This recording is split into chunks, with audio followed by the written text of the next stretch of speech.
Hello friends, welcome to my YouTube channel. आज हम पढ़ेंगे गैमेटोजेनेसिस, ह्यूमन रिप्रोडक्शंस के अंतर्गत आता है ये।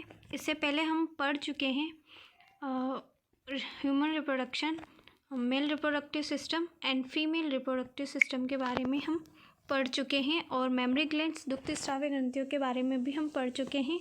अगर आप ये सब वीडियो देखना चाहते हैं तो हमारे यूट्यूब चैनल पर विज़िट कीजिए। आज हम पढ़ेंगे गैमेटोजेनेसिस के बारे में। गैमेटोजेनेसिस, युग्मक जनन। सबसे पहले अपन युग्मक जनन दो प्रकार का होता है, यानी कि मेल में अलग होता है और फीमेल में अलग होता है। मेल में जो युग्मकों का निर्माण होता है इसे स्पर्मेटोजेनेसिस कहते हैं, यानी कि स्पर्मेटोजेनेसिस यानी शुक्र जनन, यानी कि मेल में शुक्राणुओं का निर्माण होता है, इस वजह से इसे शुक्र जनन कहते हैं। ठीक है। और फीमेल में oogenesis कहते हैं, यानी कि अंड जनन का निर्माण होता है, इसलिए इसे oogenesis कहते हैं। अब है शुक्र जनन। टेस्टिस में यानी कि वृषण में अपरिपक्व नरजन्म कोशिकाएं स्पर्मेटोगोनिया कहलाती हैं, यानी कि अपरिपक्व होती है ना। नरजन्म कोशिकाएं स्पर्मेटोगोनिया है, जो कि स्पर्मेटोजेनेसिस के द्वारा स्पर्म का निर्माण करती है, यानी कि शुक्राणुओं का निर्माण करती है। अब हम पढ़ते हैं oogenesis के बारे में, अंड जनन के बारे में, यानी कि अंडाणुओं का निर्माण कैसे होता है। एक परिपक्व मादा युग्मक के निर्माण की प्रक्रिया को oogenesis कहते हैं। एक परिपक्व मादा युग्मक के निर्माण की प्रक्रिया को oogenesis कहते हैं। क्लियर है? आगे बढ़ते हैं। ठीक है। नेक्स्ट, अब हम पढ़ेंगे स्पर्मेटोजेनेसिस, शुक्राणुओं के निर्माण के बारे में। ठीक है। सबसे पहले शुक्राणु निर्माण की प्रक्रिया मेल में प्यूबर्टी के समय प्रारंभ होती है, ठीक है, तथा वृद्धावस्था तक जारी रहती है। ठीक है। मेल में शुक्राणु निर्माण की प्रक्रिया जो है प्यूबर्टी के समय प्रारंभ होती है और वृद्धावस्था तक जारी रहती है। इसमें 60 से 65 दिन का समय लगता है। ठीक है। औसतन 72 डेज भी लग सकता है। ये क्वेश्चन अधिकतर एग्जाम में पूछा जाता है कि शुक्राणु निर्माण में की प्रक्रिया में कितना समय लगता है, तो 60 से 65 दिन, और अगर ऑप्शन में नहीं दिया हुआ हो तो 72 डेज। ठीक है। स्पर्मेटोजेनेसिस क्रिया यौवनावस्था के समय प्रारंभ हो जाती है। स्पर्मेटोजेनेसिस यानी कि शुक्राणु निर्माण की जो प्रक्रिया है यौवनावस्था या प्यूबर्टी के समय प्रारंभ हो जाती है, जब हाइपोथैलेमस द्वारा स्रावित GnRH gonadotrophin releasing hormone hypothalamus, ठीक है, का स्रावन बढ़ जाता है। मतलब बॉडी में, यानी कि मेल की बॉडी में जब हाइपोथैलेमस के द्वारा स्रावित GnRH हार्मोन्स, यानी कि गोनेडोट्रोफिन रिलीजिंग हार्मोन, ठीक है, ये इसका स्रावन जो है बढ़ जाता है, यानी कि बढ़ जाता है, तब अग्रपीयूष गोनेडोट्रोफिन का स्रावन करते हैं। GnRH जो है अग्रपीयूष ग्रंथि द्वारा किया जाता है, जिसमें क्या क्या होता है, FSH एवं LH वृषण पर कार्य करते हैं। FSH यानी follicular stimulating hormone, LH leading hormone होता है। ठीक है। नेक्स्ट अपन पढ़ेंगे LH लीडिंग सेल्स को उत्तेजित करता है। LH यानी ल्यूटिनाइजिंग हार्मोन जो है लीडिंग सेल्स को उत्तेजित करके एंड्रोजन्स एंड टेस्टोस्टेरोन के स्रावन को प्रेरित करता है। LH जो हार्मोन है वो लीडिंग सेल्स जो कि इसमें वृषण में पाई जाती है को उत्तेजित करके एंड्रोजन एंड टेस्टोस्टेरोन के स्रावन को प्रेरित करती है। FSH एवं एंड्रोजन्स मिलकर स्पर्मेटोजेनेसिस का रेगुलेशन करते हैं। ये भी क्वेश्चन अक्सर एग्जाम में पूछा जाता है कि स्पर्मेटोजेनेसिस का रेगुलेशन किन हार्मोन्स के द्वारा किया जाता है, तो FSH एवं एंड्रोजन्स के द्वारा। अक्सर ये क्वेश्चन बहुत मोस्ट और फेमस क्वेश्चन एग्जाम में पूछा जाता है कि FSH यानी कि FSH जो है सर्टोली सेल्स को ऐसे कारकों के स्रावन के लिए प्रेरित करती है जो स्पर्मेटोजेनेसिस में सहायक है। FSH जो है सर्टोली सेल्स को ऐसे कारकों के स्रावन के लिए प्रेरित करती है जो स्पर्मेटोजेनेसिस में सहायक है। ठीक है। नेक्स्ट अपन पढ़ते हैं स्पर्मेटोजेनेसिस, स्पर्मेटिड से स्पर्म का निर्माण करती है। स्पर्मेटोजेनेसिस जो होता है स्पर्मेटिड से स्पर्म का निर्माण करती है। ठीक है। अब आगे बात करते हैं अपन कि एक प्राइमरी स्पर्मेटोसाइट से 4 शुक्राणुओं का निर्माण होता है। ठीक है। एक प्राइमरी स्पर्मेटोसाइट से 4 शुक्राणुओं का निर्माण होता है। ठीक है, एक सेकेंडरी स्पर्मेटोसाइट से 2 शुक्राणु बनते हैं। अगर प्राइमरी स्पर्मेटोसाइट से तो 4 शुक्राणु बनेंगे, और अगर सेकेंडरी स्पर्मेटोसाइट से तो 2 शुक्राणु बनेंगे, और अगर एक स्पर्मेटिड है तो 1 शुक्राणु बनेगा। ठीक है, ये भी क्वेश्चन अधिकतर एग्जाम में पूछा जाता है। नेक्स्ट अपन पढ़ेंगे स्पर्मेटिड का गोल्जी बॉडी, यानी कि स्पर्मेटिड के अंदर जो गोल्जी बॉडी होता है स्पर्म का एक्रोसोम वाला पार्ट बनाती है। ठीक है, इस पेज पे जितने भी क्वेश्चन है वो बहुत मोस्ट इम्पोर्टेंट है, नीट में भी कई बार पूछे जा चुके हैं और आपके 12th बोर्ड में भी पूछे जाते हैं। ठीक है, स्पर्मेटिड का गोल्जी बॉडी स्पर्म का एक्रोसोम वाला पार्ट बनाती है। ठीक है, स्पर्मेटिड का न्यूक्लियस स्पर्म का हेड वाला पार्ट बनाती है। ठीक है, समझ में आया? यानी कि स्पर्मेटिड का गोल्जी बॉडी जो होती है स्पर्म का एक्रोसोम वाला पार्ट बनाती है, और स्पर्मेटिड का न्यूक्लियस जो है स्पर्म का हेड वाला पार्ट बनाती है। ठीक है, आई होप समझ में आएगा। नेक्स्ट अपन पढ़ते हैं।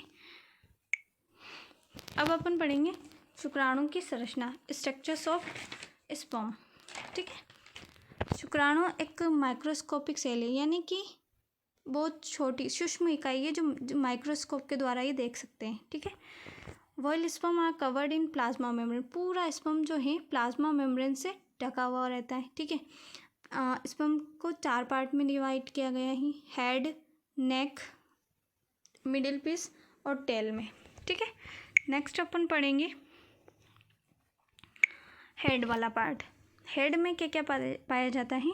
स्पर्म के हेड वाले भाग में एक केप लाइक स्ट्रक्चर्स पाए जाते हैं जिसे एक्रोसोम कहते हैं। ठीक है, स्पर्म का हेड वाला जो पार्ट होता है उसमें केप लाइक स्ट्रक्चर्स पाया जाता है जिसे एक्रोसोम कहते हैं। ठीक है, नेक्स्ट एक्रोसोम वाले भाग में जल अपघटनी एंजाइम्स भरे रहते हैं जिसमें मुख्य हाइलोयूरिनेडेज प्रोएक्रोसिन से एक्रोसिन में बदल जाती है। ठीक है, एक्रोसिन वाले भाग में जल अपघटनी एंजाइम्स भरे रहते हैं जिसमें मुख्यतः हाइलोयूरिनेडेज एंड प्रोएक्रोसिन में एक्रोसिन में बदल जाती है।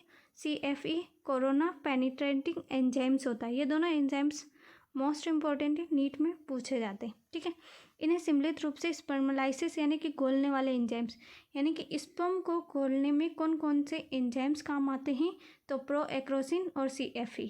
ठीक है, याद रखना है प्रोएक्रोसिन और CFE। नेक्स्ट अपन पढ़ते हैं स्पर्म के एक्रोसोम वाला भाग जो होता है इन एंजाइम की सहायता से अंडाणु के भेदन में सहायक होता है। ठीक है, मतलब स्पर्म का एक्रोसोम वाला जो भाग होता है, एक्रोसोम वाले पार्ट में प्रोएक्रोसिन एंड CFE ये दोनों एंजाइम्स पाए जाते हैं। ये दोनों एंजाइम्स जो क्या है कि अंडाणु के भेदन में सहायता करता है। मतलब जैसे ही फर्टिलाइजेशन होता है स्पर्म अंडाणु तक पहुंचता है तो स्पर्म अंडाणु के अंदर इन दोनों एंजाइम्स की सहायता से पहुंचेगा। ठीक है, समझ में आया होगा। नेक्स्ट अपन पढ़ेंगे एक्रोसोम झिल्लियों से ढका हुआ होता है। मतलब शुक्राणु का आगे वाला जो भाग होता है उसे एक्रोसोम कहते हैं, उस पर बहुत सारी झिल्लियाँ पाई जाती है, यानी कि झिल्लियों से ढका होता है। झिल्लियों सहित एक्रोसोम को गैलियोकैपेटिस कहते हैं।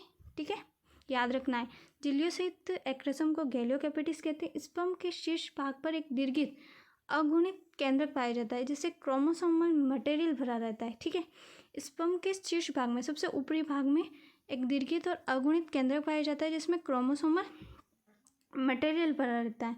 ठीक है, एक्रोसोम एवं न्यूक्लियस के बीच परफोरेटोरियम नामक संरचना पाई जाती है।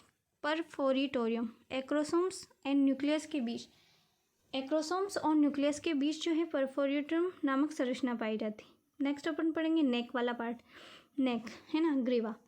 नेक के ग्रीवा वाले भाग में 2 सेंट्रियोल पाए जाते हैं। ठीक है, 2 सेंट्रियोल।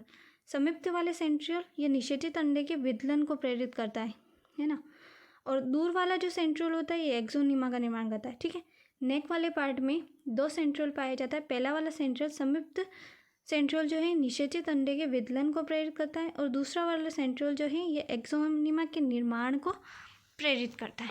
नेक्स्ट अपन पढ़ते हैं मिडिल पीस। मिडिल पीस यानी मध्य भाग, यानी कि शुक्राणु के मध्य वाले भाग में क्या क्या पाया जाता है?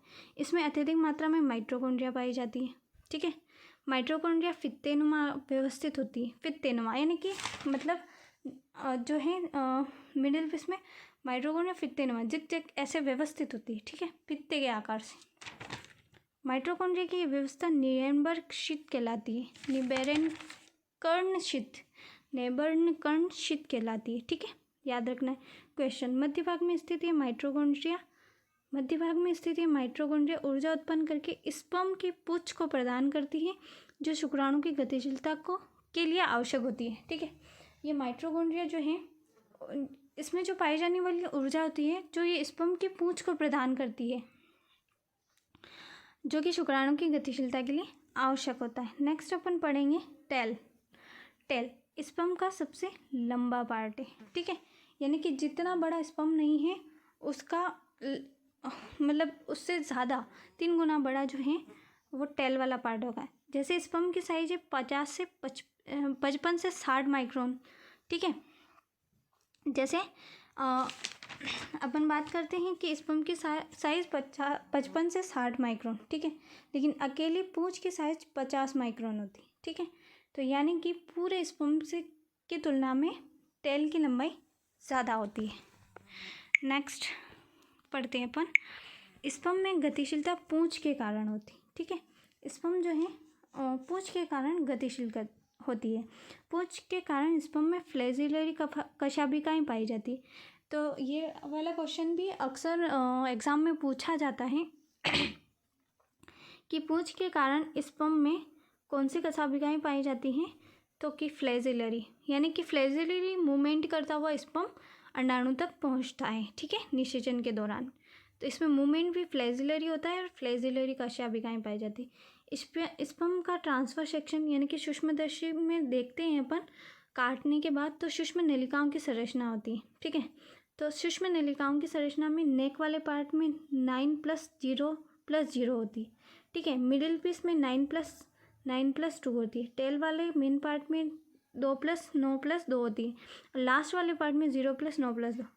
इसको याद रखने का सबसे बेस्ट तरीका है neck, middle piece, tail, main part और लास्ट पार्ट। नेक में 900, मिडिल पीस में 900 92, मेन पार्ट में 200 92 और लास्ट वाले पार्ट में 92, ऐसे याद रख सकते हैं। 900, 900 92, 200 92 और 92, 900, 900 92, 200 92 और 92, 900, 900 92, 200 92 और 92, ठीक है। आई होप यहाँ का यही याद हो गया होगा। नेक्स्ट अपन पढ़ लेते हैं, ठीक है। ये वाली जो पूरा अपन ने जो भी पढ़ा है वो एक शुक्राणु के बारे में पूर्ण जानकारी थी। अब हम पढ़ते हैं एस्केरीज जो प्राणी होता है उसमें अमीबी शुक्राणु पाए जाते हैं, अमीबी शुक्राणु, ठीक है। और स्तनधारियों में स्पर्म का जो हेड होता है वो चम्मच के समान होता है।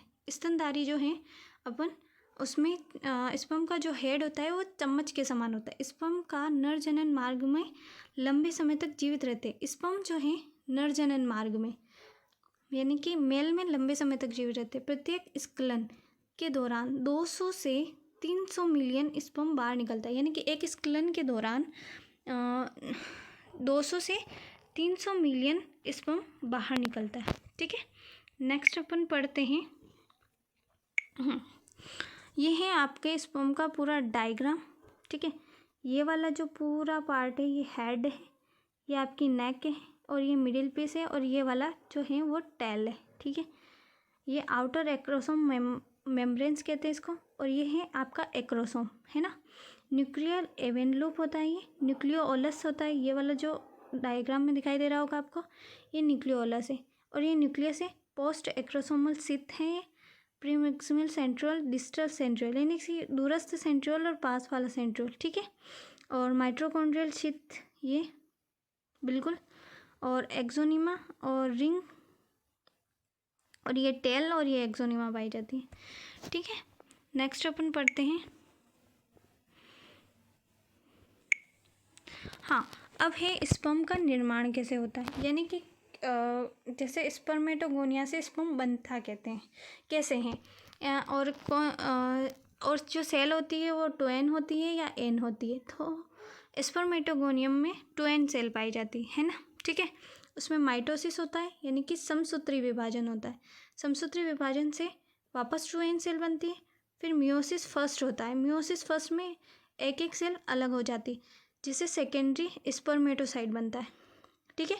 अब बनता है आपका, पहले तो स्पर्मेटोगोनिया में माइटोसिस होगा, माइटोसिस से ट्वेन सेल बनेगी, फिर उसमें मियोसिस फर्स्ट होगा, मियोसिस फर्स्ट से एक एन इधर जाएगा और एक एन इधर जाएगा, ठीक है। तो सेकेंडरी स्पर्मेटोसाइट बनेगी, सेकेंडरी स्पर्मेटोसाइट आगे विभाजन करके मियोसिस सेकेंड बनाता है, यानी कि अर्धसूत्रीय विभाजन सेकेंड से आपके स्पर्मेटिड बनते हैं, ठीक है। जैसे मैंने बताया था ना कि एक स्पर्मेटिड से सिर्फ एक शुक्राणु का निर्माण होता है, ठीक है, हाँ। और एक सेकेंडरी स्पर्मेटोसाइट से दो शुक्राणुओं का निर्माण होता है, तो ये एक सेकेंडरी स्पर्मेटोसाइट से दो शुक्राणुओं का निर्माण होता है, ठीक है। और इसकी डिफ्रेंशिएशन से स्पर्म्स का निर्माण हो जाता है, ठीक है। ये था आपके पूरा स्पर्म्स की संरचना और स्पर्मेटोजेनेसिस कैसे होता है, ठीक है। अब आगे अपन पढ़ेंगे oogenesis, अंड जनन की प्रक्रिया के बारे में, ठीक है। आगे अपन पढ़ेंगे oogenesis यानी कि अंड जनन की प्रक्रिया के बारे में। अंड जनन की क्रिया जो है वो शुक्राणु जनन की क्रिया से भिन्न होती है, यानी अंड जनन की क्रिया शुक्राणु जनन की क्रिया से भिन्न होती है, ठीक है। अंड जनन फीमेल में गर्भावस्था के 25वें सप्ताह में प्रारंभ होती है, ठीक है। अंड जनन जो होती है वो गर्भावस्था में प्रारंभ हो जाता है, ठीक है, 25वें सप्ताह में प्रारंभ हो जाता है, ठीक है। अर्धतरी प्रक्रिया मादा में भ्रूणावस्था से प्रारंभ हो जाती है, यानी कि जब लड़की गर्भ में होती है तब से ही अंडजनन की प्रक्रिया प्रारंभ हो जाती है। भ्रूणावस्था में प्रत्येक अंडाशय में लगभग 2 million oogonia female gamete mother cell विभाजन करना प्रारंभ करती है, यानी कि भ्रूणावस्था में लगभग 2 मिलियन प्रत्येक अंडाशय में, यानी कि 2 ओवरीज पाई जाती है, 2 अंडाशय पाए जाते हैं। अपनों ने फीमेल रिप्रोडक्टिव सिस्टम के अंतर्गत पढ़ा था, 2 अंडाशय पाए जाते हैं और प्रत्येक अंडाशय में 2 मिलियन ओगोनिया पाए जाते हैं, यानी कि एक अंडाशय में 2 मिलियन है तो दूसरे अंडाशय में भी 2 मिलियन है, टोटल 4 मिलियन ओगोनिया पाई जाती है, जिसे फीमेल गेमिट मदर सेल भी कहते हैं, और ये विभाजन करना प्रारंभ करती है। तथा ये मियोसिस फर्स्ट की, ठीक है, मियोसिस फर्स्ट की यानी कि अर्धसूत्री विभाजन की फर्स्ट स्टेज में आकर अस्थायी रूप से विभाजन करना बंद कर देती है, ठीक है। भ्रूणावस्था के 25वें सप्ताह में ओगोनिया जो है प्रारंभ होती है और विभाजन करना शुरू करती है, और प्रोफेस फर्स्ट की स्टेज में आकर अस्थायी रूप से बंद हो जाती है, ठीक है, विभाजन करना बंद कर देती है। तथा परिवर्तन की इस अवस्था में इन्हें प्राइमरी oocyte कहते हैं। जब मियोसिस फर्स्ट की स्टेज में आकर अस्थायी रूप से विभाजन करना बंद कर देती है तब इसे प्राइमरी oocyte कहते हैं अपन, ठीक है। अब प्राइमरी oocyte चारों ओर से क्या करती है कि प्राइमरी oocyte जो होती है अपने चारों ओर ग्रेनुलोसा कोशिकाओं की परत बना लेती है, ढक जाती है, इसे प्राइमरी फॉलिकल कहते हैं। सबसे पहले तो ओगोनिया होता है, ओगोनिया के बाद प्राइमरी oocyte बनती है, ठीक है। प्राइमरी oocyte अपने चारों ओर ग्रेनुलोसा सेल्स की परत से ढक जाती है, तब इसे प्राइमरी फॉलिकल कहते हैं, ठीक है। नेक्स्ट अपन पढ़ेंगे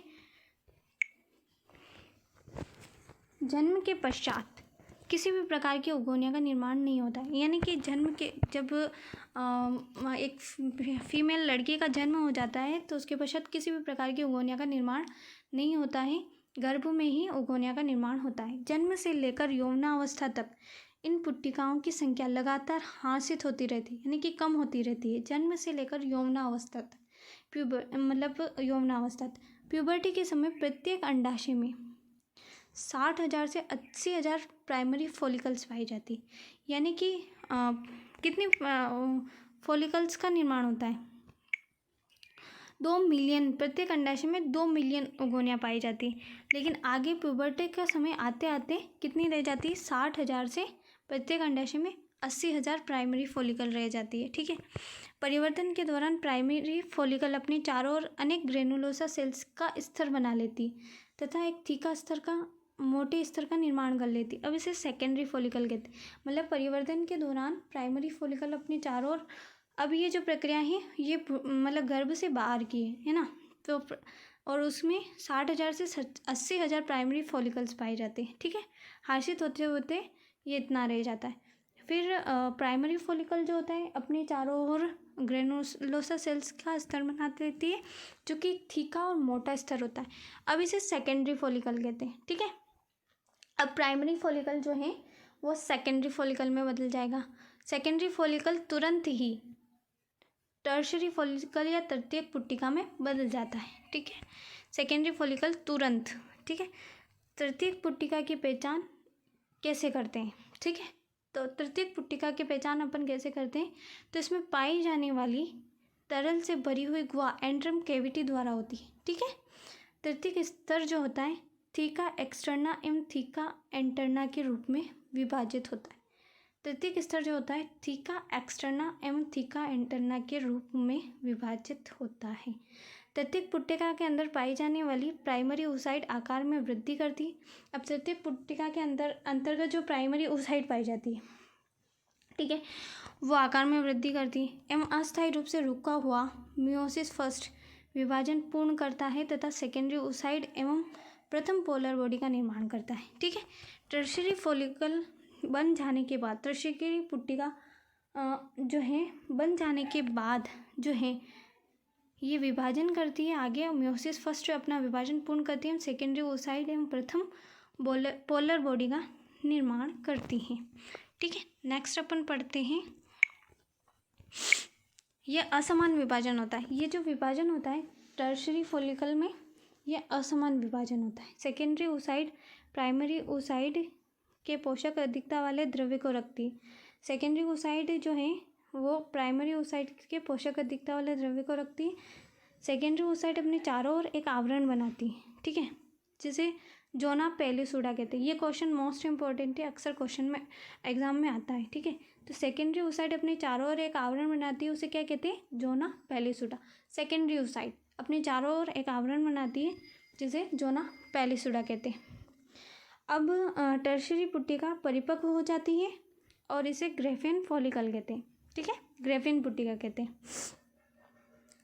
ठीक है, एलएच हार्मोन की अधिकता के कारण एंट्रम गुहा में दबाव पड़ता है, ग्रेफियन फॉलिकल फट जाती है और अंडोत्सर्ग हो जाता है। यानी कि एलएच हार्मोन के दबाव के कारण, अधिकता के कारण एंट्रम की जो कैविटी होती है जिसमें कि चलकने एंजाइम्स भरे रहते हैं, उस पर दबाव पड़ता है, ग्रेफियन फॉलिकल फट जाता है और अंडोत्सर्ग हो जाता है। ठीक है, इस प्रकार अंडोत्सर्ग होता है और आतर्व चक्र आता है या निषेचन होता है, दोनों में से एक क्रिया होती है। इसके निषेचन और आतर्व चक्र के बारे में, मेस्ट्रुअल साइकिल के बारे में अपन नेक्स्ट वाले वीडियो में पढ़ेंगे। सामान्य मनुष्य में प्राइमरी फॉलिकल नष्ट हो जाती है।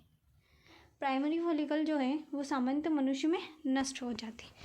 ठीक है, नेक्स्ट अपन पढ़ेंगे, ये पूरा डायग्राम है, ये है प्राइमरी फॉलिकल।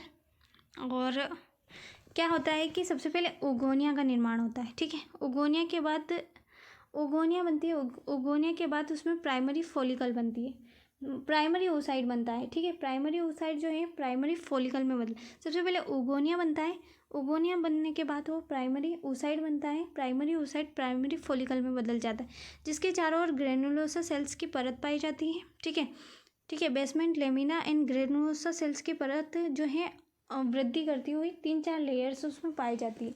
ठीक है, ग्रेनुलोसा सेल्स के आगे जाते हुए बहुत सारी लेयर्स बन जाती है। ये देखो, ये देख रहे हो आप, है ना। आगे बढ़ने के बाद सेकेंडरी फॉलिकल बनता है ना, तब ग्रेनुलोसा सेल्स की बहुत सारी लेयर्स बन जाती है। फिर इसमें थीका एक्सटर्ना बनता है, बेसमेंट लेमिना, स्टेरॉइड स्क्रेटिंग सेल्स बन जाती हैं, एंट्रम, ये देखो, ये वाली जो है एंट्रम है आपकी, और ब्लड वेसल्स, और ये जोना पेलिसुडा, ये वाला पार्ट है ना। अर्ली टर्शरी फॉलिकल का निर्माण हो जाता है, ग्रेनुलोसा सेल के थीका इंटरना। ठीक है, नेक्स्ट अपन पढ़ेंगे, मतलब होता क्या है कि सबसे पहले तो आपका बनता है उगोनिया। ठीक है, अंडजनन की क्रिया में उगोनिया बनने के बाद प्राइमरी oocyte बनता है, प्राइमरी oocyte से प्राइमरी फॉलिकल बनता है, प्राइमरी फॉलिकल के चारों ओर ग्रेनुलोसा सेल्स की परत पाई जाती है। ठीक है, और वो आगे जाकर बहुत सारी सेल्स बना लेती है। ठीक है, और उसके बाद टर्शरी सेकेंडरी oocyte डायरेक्टली जो है वो टर्शरी फॉलिकल में बदल जाता है। ठीक है, नेक्स्ट अपन पढ़ेंगे अब है कि अंडाणु का निर्माण कैसे होता है, यानी कि मियोसिस और माइटोसिस जो होता है वो किस प्रकार से होता है, और भ्रूण जो है वो गर्भावस्था से बाहर निकलने के बाद उसमें किस प्रकार से रुका हुआ profess first meiosis profess first stage में वो कैसे पूर्ण होता है। ठीक है, तो सबसे पहले 2n कोशिका जो है आगे जाकर डिवाइड होती है, उभोनिया बनाती है। ठीक है, ये माइटोसिस समसूत्री विभाजन से। अब इसमें मियोसिस फर्स्ट होता है। ठीक है, मियोसिस फर्स्ट होने से प्राइमरी oocyte बनता है। ठीक है, प्राइमरी oocyte से मियोसिस फर्स्ट कंप्लीट हो जाता है। ठीक है, और फर्स्ट पोलर बॉडी का निर्माण हो जाता है, यानी कि प्राथमिक ध्रुवकाय अधिकतर ये जो है नष्ट हो जाता है। ठीक है, ये नष्ट हो जाता है। ठीक है, और फिर आगे जाके मियोसिस सेकेंड होता है। मियोसिस फर्स्ट के बाद एक पोलर बॉडी बनती है और एक आपके ठीक है, आगे जाके सेकेंडरी oocyte बनता है, मतलब सेकेंडरी मियोसिस सेकेंड में सेकेंडरी oocyte बन जाता है, सेकेंड पोलर बॉडी बनती है और ओवम का निर्माण हो जाता है। ठीक है, नेक्स्ट अपन पढ़ेंगे, जैसे ये आपके एनसीईआरटी का डायग्राम दिखाया गया है। ये वाली जो है वो ब्लड वेसल्स है, एक सेकेंड, ये वाली जो है वो ब्लड वेसल्स है। ब्लड वेसल्स ये हैं प्राइमरी फॉलिकल, ये रहा प्राइमरी फॉलिकल। ठीक है, प्राइमरी फॉलिकल आगे जाकर टर्शरी फॉलिकल में बदल जाती है और ग्रेफिन फॉलिकल, और उसके बाद ओवम का निर्माण हो जाता है और इसके चारों कार्पस लूटियम पाया जाता है। ये डायग्राम आप एनसीईआरटी में भी देख सकते हैं। ठीक है, नेक्स्ट अपन देख लेते हैं कि शुक्राणु जनन और अंडाणु जनन में क्या डिफरेंस है, यानी कि शुक्राणुओं का निर्माण और अंडाणुओं के निर्माण में क्या डिफरेंस है। कभी कभी ये मिसमैच भी पूछा जा सकता है और नीट में तो बहुत सी बार पूछा गया है।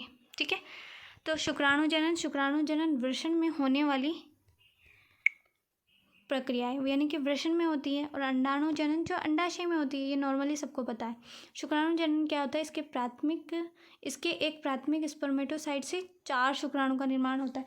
यह मैंने आपको पहले ही बता दिया गया है कि एक प्राथमिक स्पर्मेटोसाइट से 4 शुक्राणु बनते हैं, और अंडाणु जनन में प्राथमिक oocyte से एक अंडाणु बनता है। ठीक है, क्योंकि इसमें पोलर बॉडी नष्ट हो जाती है, और शुक्राणु जनन इसमें पोलर बॉडी नहीं बनती है शुक्राणु में, और अंडाणु में पोलर बॉडी बनती है, और शुक्राणु जनन में कम समय लगता है, जबकि अंडाणु जनन में सबसे ज़्यादा समय लगता है। आई होप कि आपको ये वीडियो पसंद आया होगा। इसके बाद अपन नेक्स्ट वीडियो में मेंस्ट्रुअल साइकिल पढ़ेंगे ह्यूमन रिप्रोडक्शंस के अंतर्गत। लाइक कीजिए, शेयर कीजिए और सब्सक्राइब कीजिए ऐसे ही अच्छे वीडियो आगे और देखने के लिए। Thank you.